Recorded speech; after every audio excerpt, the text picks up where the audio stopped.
দেখুন বন্ধুরা, পোকার মাঝে ডিম ভেঙে দিল।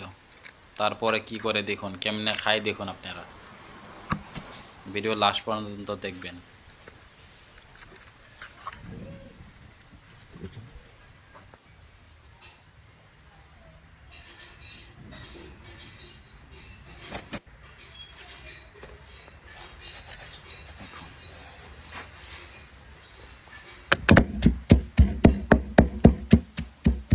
দেখুন এই যে মরিচ নিল, মরিচ নিয়ে সেচবো, সেচে তারপরে কি করে দেখুন, কবির পাতা নিচে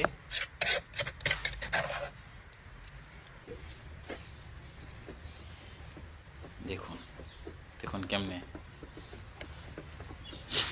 নেমো টেমো দিল। তারপরে দেখুন কি করে, দেখুন এই চামচ নিল, চামচ দিয়ে কেমনে খাচ্ছে দেখুন, মজা করে কেমনে খাচ্ছে।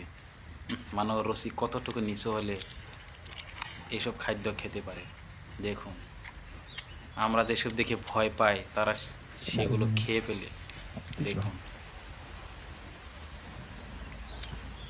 দেখুন লাস্ট পর্যন্ত দেখবেন।